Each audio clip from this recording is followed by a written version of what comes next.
Barat. Yang terhormat Forum Komunikasi Pimpinan Daerah Kabupaten Lampung Barat atau yang mewakili. Yang terhormat asisten dan para kepala perangkat daerah di lingkungan pemerintahan Kabupaten Lampung Barat.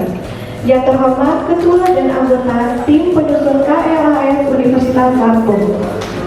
Puji syukur kehadirat Allah Subhanahu wa Ta'ala atas berkat rahmat dan hidayahnya kita dapat berkumpul di acara ini dalam keadaan sehat walafiat. Baiklah, untuk membersihkan waktu, marilah kita mulai acara ini dengan mengucapkan lafaz basmalah.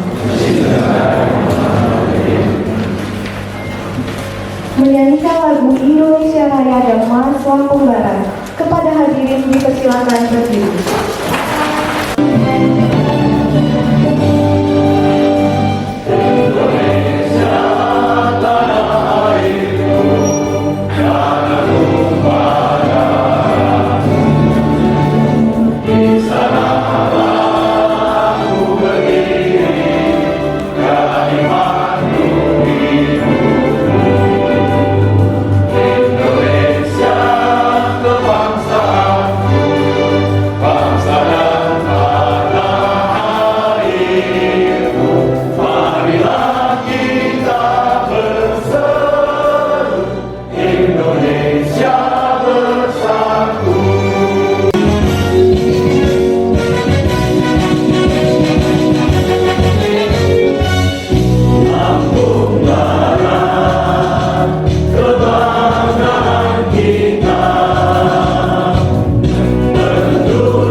Alhamdulillah Kabupaten pada saat ini pimpinan lengkap ada dari DPRD, Kejaksaan, Kepolisian, dan TNI, serta tadi ada kepala bidang negeri Pak Wali Yahusi karena ada sidang yang ada di sana.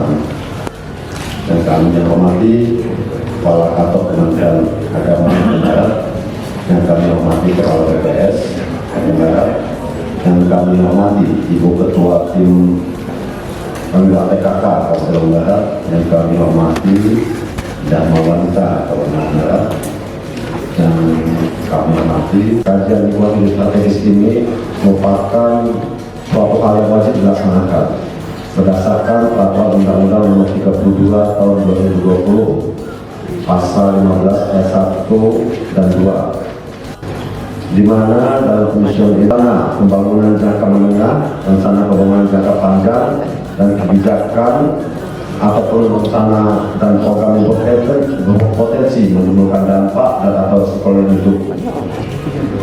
Oleh karena itu, diharuskan disusunlah suatu kajian yang disebut kajian lingkungan strategis. Adapun hak penyusunan KL tersebut adalah pembentukan tim kerja penyusunan KLHS, kemudian kick-off atau sosialisasi, kemudian konsultasi publik ke-1, kemudian FGD, kemudian ada penyusunan proyeksi dan alternatif skenario terhadap hasil konsultasi publik, kemudian ada pembuatan laporan, kemudian ada perjanjian kualitas, dan terakhir ada pre-validasi dan validasi. Bismillahirrahmanirrahim. Assalamualaikum warahmatullahi wabarakatuh. Selamat pagi, salam sejahtera untuk kita semua. Om Sati, Santi Om, Namo Buddhaya, salam kebaikan. Tapi pun, yang terhormati anggota DPRD Kabupaten Barat, yang kami hormati Forum Koordinasi Pimpinan Daerah Provinsi Lampung Barat, yang terhormati tim tenaga ahli yang diketuai oleh Bapak Dr. Insinyur Ahmad Pangandaran MSI, beserta tim dan tim pendukung. Selamat datang Pak di Kabupaten Barat. Yang kami hormati Kepala Kantor Kementerian Agama Lampung Barat, yang saya hormati Kepala BPS Lampung Barat, Yang saya hormati Ibu Ketua Tim Penggerak PKK Dharma Wanita Kabupaten Lampung Barat, yang saya hormati Pak Asisten, yang kami hormati Kepala Dinas Lingkungan Hidup Provinsi Lampung atau yang mewakili, yang saya hormati Kepala PD, Kepala Bagian dan anggota Pokja penyusunan kajian lingkungan hidup strategis RPJMD Kabupaten Lampung Barat 2025-2045. Bapak Ibu peserta konsultasi publik penyusunan kajian lingkungan hidup strategis RPJMD Kabupaten Lampung Barat 2025-2045 yang berbahagia. Pertama-tama tidak henti-hentinya kita mengajukan puji dan syukur kehadirat Allah SWT. Alhamdulillah pada pagi yang berbahagia ini kita masih diberi Allah sehat, diberi kesempatan dalam rangka acara konsultasi publik ke-1 penyusunan KLHS RPJMD Kabupaten Lampung Barat tahun 2025-2045. Bapak dan Ibu yang berbahagia, pada tahun 2023 ini pemerintah Kabupaten Lampung Barat dalam hal ini Badan Perencanaan Pembangunan Daerah atau BPD akan melakukan penyusunan draft teknokratis rencana pembangunan jangka panjang daerah Kabupaten Lampung Barat tahun 2025-2045. Hal ini sesuai dengan ketentuan pasal 18 ayat 1 Peraturan Menteri Dalam Negeri Nomor 87 Tahun 2017 tentang tata cara perencanaan, pengendalian dan evaluasi pembangunan daerah. Tata cara evaluasi rencana peraturan daerah tentang rencana pembangunan jangka panjang daerah dan rencana pembangunan jangka menengah daerah, serta tata cara perubahan rencana pembangunan jangka panjang daerah, rencana pembangunan jangka menengah daerah, dan rencana kerja pemerintah daerah. Hal ini selaras dengan ketentuan pada pasal 263 ayat 2 Undang-Undang Nomor 23 Tahun 2014 tentang pemerintah daerah, yang menyatakan bahwa RPJMD merupakan penjabaran dari visi dan misi, arah kebijakan dan sasaran pokok pembangunan daerah jangka panjang untuk 20 tahun yang disusun dengan berpedoman pada RPJPN dan rencana tata ruang wilayah.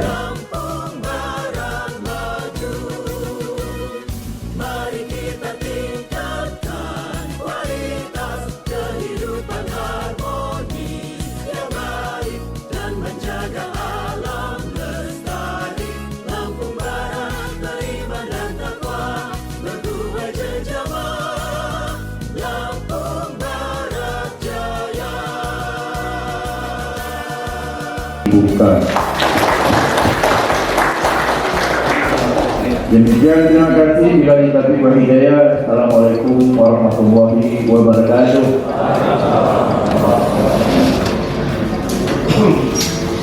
Fil awalin wal akhirin. Wassallallahu radhiyallahu ta'ala an kulli sahabati rasulillah ajma'in. Alhamdulillahi rabbil alamin hamdan syakirin. Hamdan na'imin hamdan yuwafi ni'amahu wa yukafi mazidah. Ya Rabbana lakal hamdu kama yanbaghi li jalali wajhika wa 'azimi sultanik. Allahumma shalli ala Muhammad wa ala ali Muhammad. Rabbana ighfir lana wa li walidayna warhamhuma kama rabbayana shaghira. Ya Allah, ya Rahman, ya Rahim. Pada hari ini kami berkumpul di sini dalam rangka melaksanakan acara konsultasi publik pertama kajian lingkungan hidup strategis KLHS, Rencana Pembangunan Jangka Panjang RPJPD tahun 2025-2045 di Aula Tabungan Pemerintah Kabupaten Lampung Barat.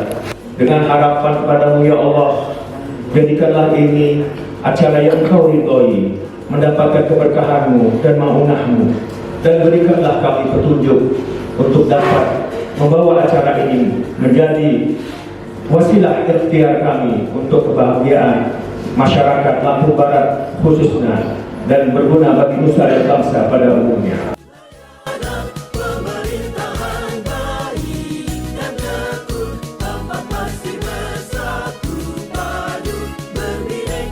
Di acara ini sebaik-baiknya, kemudian tentu kami mohon izin kepada Bapak Ibu sekalian dan terutama bagi dari oleh Pak Bupati.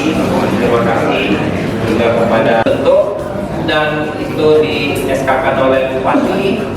Kemudian kita sudah melakukan pertemuan pembuka atau diistilahkan kick-off seperti Liga Sepak Bola juga ada kick-off meeting pada tanggal 20 Maret 2023 yang lalu. Jadi sudah hampir 2 bulan kita melakukan itu. Kemudian sejak kick-off itu kami sudah mengumpulkan data, meminta data sekunder dari berbagai OPD, kemudian kami kumpulkan, kami tata, kami analisis apakah sudah cukup dan seterusnya.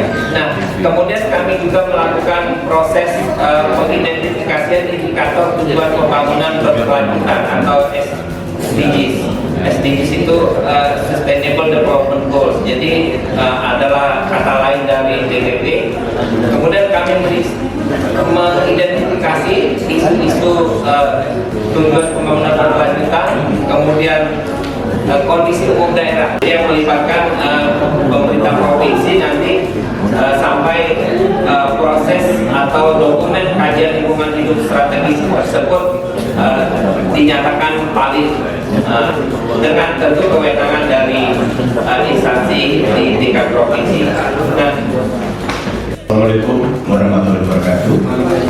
Salam sejahtera untuk kita semuanya. Kami pun Tony Doso dari Forum Komunikasi Lembaga Himpun Pemokonan Kabupaten Lampung Barat. Saya bersyukur bisa hadir di tengah-tengah stakeholder Pak. Saya sudah banyak bicara bagaimana kondisi pertanian kita Lampung Barat ini semakin lama bukan semakin baik, semakin parah. Dan ini membuat menjeritnya masyarakat. Tentu dampaknya dengan berbagai sektor, Pak. Tadi salah satu isu yang ditampilkan 17 itu ada industri, Pak. Nah, saya mencari pertaniannya di mana. Nah, saya berharap, Pak, karena apa? Pertanian peternakan ini saya berharap dimunculkan salah satu isu. Pertanian peternakan yang sehat dan produktif. Karena menyangkut hajat hidup orang banyak ke depan, Pak. Kalau tidak muncul, saya khawatir nanti APBD kita nggak akan muncul angka yang lebih baik, Pak. Saya Noviadi, Sekretaris Komisi 3 DPRD Lampung Barat, mewakili Ketua DPR untuk pada hari ini. Menarik apa yang disampaikan terkait dengan konsultasi publik terkait kajian lingkungan hidup strategi KLS yang pertama ini. Yang pertama mungkin saya langsung saja, dalam proses uji publik ini tentu kita berharap ada rekomendasi yang konkret sehingga anggaran yang sudah digelontorkan oleh pemerintah terhadap kegiatan ini betul-betul memberikan asas manfaat. Bagaimana kita bisa meninggalkan warisan untuk 25 tahun ke depan itu menyelamatkan Lampung Barat terkait lingkungan. Karena itu dari paparan tadi saya ingin menyampaikan beberapa masukan. Yang pertama, hendaknya dalam kajian kita konsultasi publik pada hari ini, saya ingin menyampaikan bahwa kita menyadari Lampung Barat ini hampir 70% kawasan hutan. Artinya bahwa akan sangat kaya sekali oksigen yang dihirup, dan ini adalah penopang dunia yang luar biasa. Nah, karena itu hendaknya ini menjadi sesuatu yang menjadi kajian prioritas kita. Bagaimana agar potensi oksigen yang kita miliki ini betul-betul bisa kelola yang sifatnya berkelanjutan, memberikan asas manfaat bagi masyarakat yang ada di Lampung Barat. Bukan hanya kita memberikan sumbangsi oksigen untuk dunia, tetapi tidak kita menikmati imbal balik dari dunia terhadap masyarakat yang ada di Lampung Barat. Permukaan di Lampung Barat ini cukup mengkhawatirkan pada saat ini. Sungai, danau yang ada di Lampung Barat ini sudah cukup mengkhawatirkan. Ini perlu manajemen. Ini perlu manajemen yang serius, yang dirumuskan dan menjadi rekomendasi agar tidak minimalisir dampak-dampak daripada lingkungan itu. sudah kita rasakan dampaknya bagaimana WS Mangka banjir tidak sampai 24 hujan melanda daerah Lampung Barat, maka WS Mangka itu meluap. Sudah akhirnya menjadi berita banyak pemukiman yang hanyut dan segala macam, dan hampir mengancam. Di Suwok pun juga sama seperti itu. Kemudian Kaliwatu juga sama, sampai memutuskan infrastruktur yang vital, jembatan yang sudah puluhan tahun didirikan, tetapi dia hanyut di bawah air karena luar biasa dampak lingkungan. Ketika hujan tidak sampai 24 jam ternyata bisa menghanyutkan jembatan yang begitu tinggi. Nah, ini kan mengkhawatirkan maksud saya. Nah, ini perlu tata kelola yang baik dari kita. Bagaimana kita mau manajemen air permukaan air ini agar kita menekan tidak terjadinya bencana alam seperti itu. Warahmatullahi wabarakatuh. Nama saya Nani dari NGO Konsorsium Barisan Selatan. Yang pertama mungkin mau menambahkan terkait kondisi umum. Jadi kalau saya baca tadi kondisi umum itu belum ada menyebutkan peran NGO. Padahal Lampung Barat ini sangat sangat syarat dengan kerjasamanya dengan NGO. Jadi kalau kami dulu tahun 2000-an itu berbagai NGO termasuk di lokal maupun di nasional bahkan internasional itu sampai dengan membantu menelurkan Perda 18 tahun 2004 itu tentang pengelolaan sumber daya alam berbasis masyarakat. Jadi itu sebagai payung hukum yang kemudian itu menelurkan ditetapkannya Kabupaten Konservasi. Artinya mengingat lagi tadi pembicara sebelumnya bahwa sebagian besar di Lampung Barat adalah kehutanan. Jadi saya pikir, saya mohon Pak, indikatornya untuk kehutanan itu khusus kehutanan. Saya Nasrullah Asad, Pak Muhammad Damai, mudah-mudahan masih ingat dengan saya. Saya kebetulan di BPS Lampung Barat, Pak. Bapak Ibu peserta konsultasi yang saya hormati, diizinkan untuk menyampaikan sedikit saja lah ya terkait dengan bidang tugas saya di BPS. Mungkin angle-nya adalah angle di atas. Nah, yang kita tahu kan bahwa penyusunan KLHS ini kan amanat Undang-Undang Nomor 32 tahun 2009 ya Pak namanya, tentang perlindungan dan pengelolaan lingkungan hidup. Nah di KLHS ini itu kita harapkan kita akan bisa menyajikan hasil-hasil kajian paling tidak terkait dengan kapasitas dan daya serta daya tampung lingkungan hidup gitu ya. Lalu perkiraan mengenai dampak dan resiko lingkungan hidup itu sendiri, lalu ada kinerja layanan dan jasa ekosistem. Kemudian ada bagaimana efisiensi pemanfaatan sumber daya alam serta tingkat kerentanan dan kapasitas adaptasi terhadap perubahan iklim. Jadi paling tidak itu. Nah, tadi saya sempat ditampilkan beberapa data yang akan dihimpun untuk menunjang kajian ini. Pertanyaan saya, oke, untuk data-data itu tadi juga dilabeli ada beberapa dari BPS, mungkin nanti akan kita bantu Pak Ahmad. Data yang memang tersedia di BPS nanti akan kita sajikan, akan kita berikan. Nah, tapi yang timbul pertanyaan saya terkait dengan muatan kajian itu sendiri, gitu ya. Seperti misalnya nantinya kita akan bisa menyajikan perkiraan mengenai dampak dan resiko lingkungan hidup misalnya. Nah, pertanyaan saya, akan kita sajikan dari data yang mana gitu. Lalu kinerja layanan dan jasa ekosistem dari data yang mana itu yang tadi yang ingin dikumpulkan. Sehingga pertanyaannya, apakah di dalam kajian ini cukup dengan data yang dikompilasi atau ada penelitian lain nih?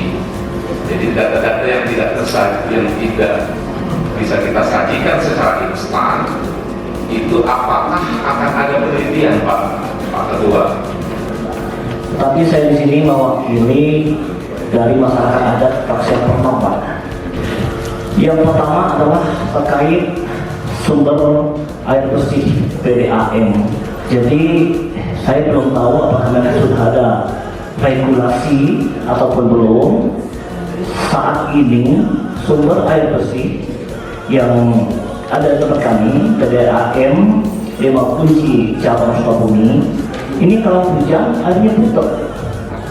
Ini diakibatkan adanya pembukaan hutan di daerah ada sungai yang merupakan sumber air bersih tersebut.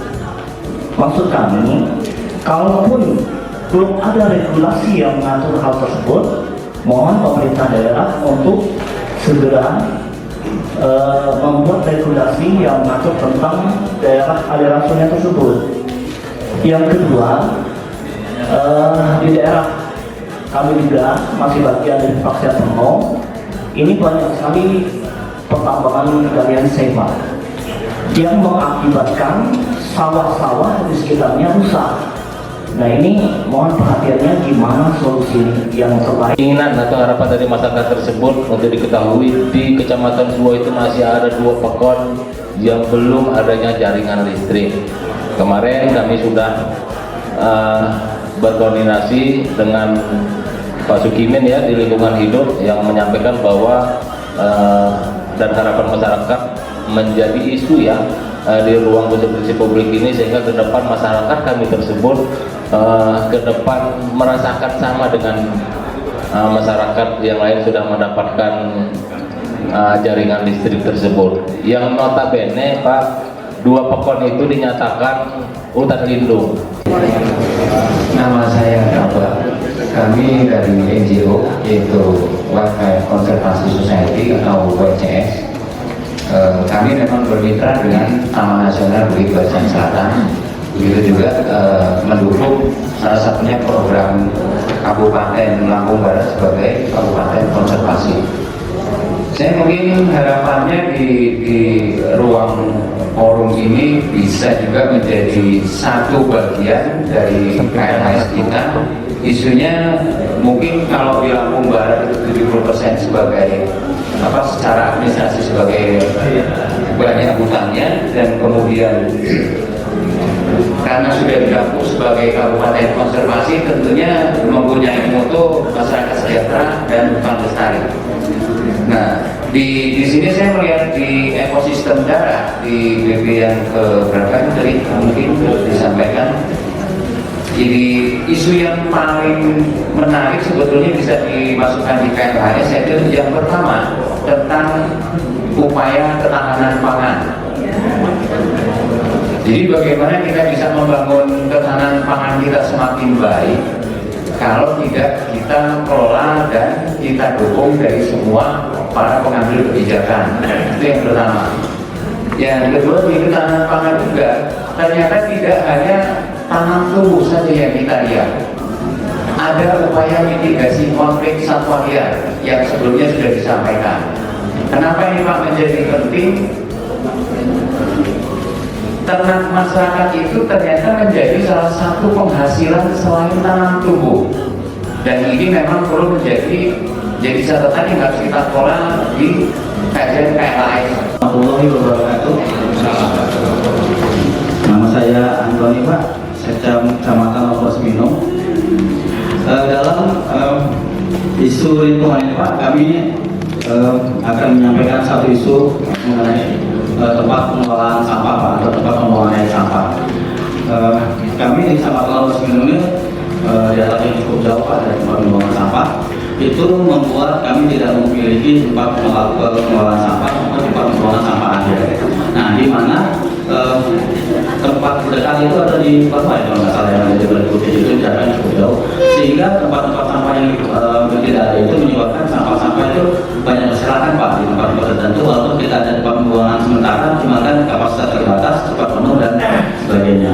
Nah, itu membuat kondisi yang kurang nyaman Pak. Samping itu juga kami juga di Lombok ada tempat wisata Pak, di situ ada danau-danau, juga tempat ikan.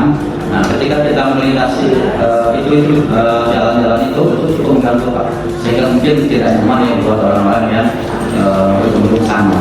Jadi kami yang kami sampaikan ya kalau di Kecamatan Bosmino ini ada tempat sampah Pak, sehingga nanti itu juga membantu terdampak secara tidak langsungnya mendekatkan kepada masyarakat dengan semakin banyaknya orang yang datang ke Kabupaten Bosmino baik dari wisata maupun yang memberikan dengan kondisi yang nyaman.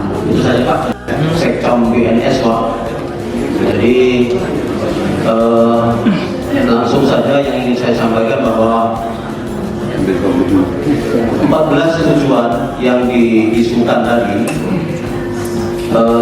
kalau dikaitkan dengan KLHS ini kan kajian yang holistik Pak ya, semuanya. Jadi pertanyaan saya yang pertama ini, mengapa harus dimasukkan ekosistem laut yang tujuan ke-14 tadi Pak? Karena apa? Kita sudah tidak memiliki laut. Kebijakan, rencana dan program itu tentu akan mendapat alokasi anggaran itu kalau dia ada cantolannya ke perencanaan kan gitu.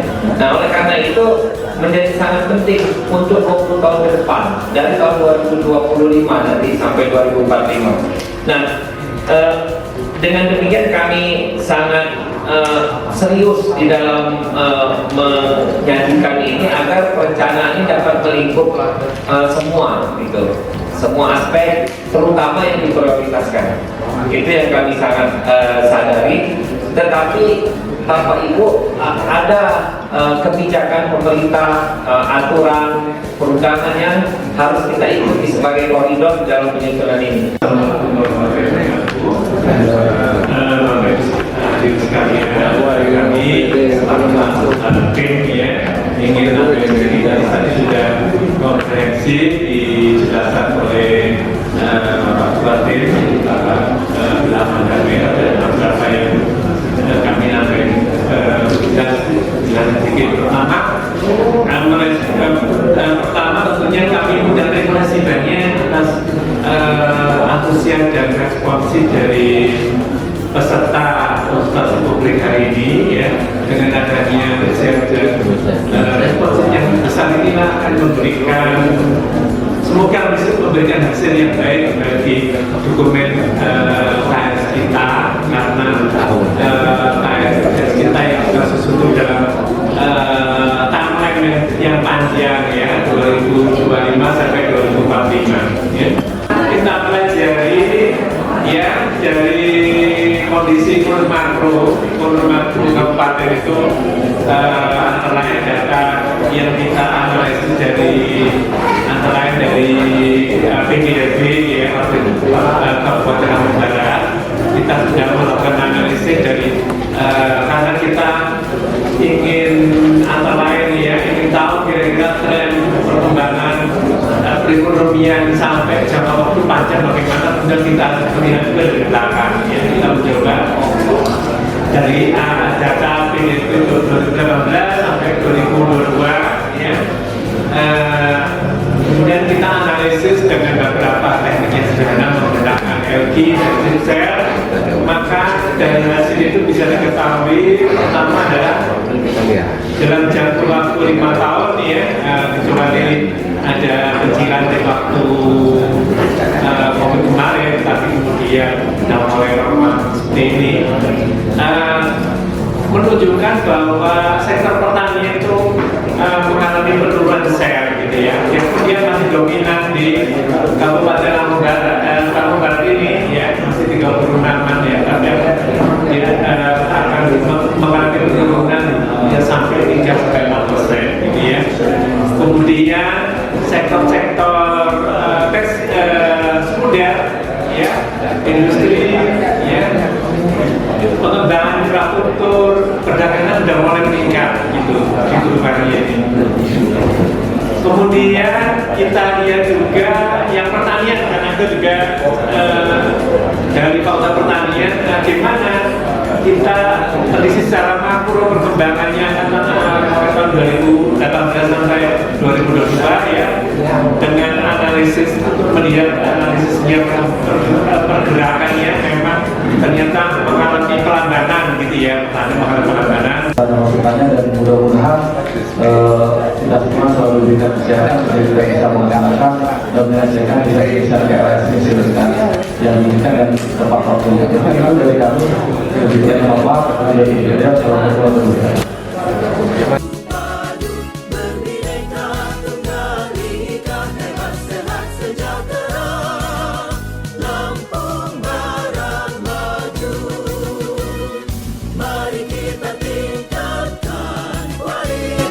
Kehidupan harmoni yang baik dan menjaga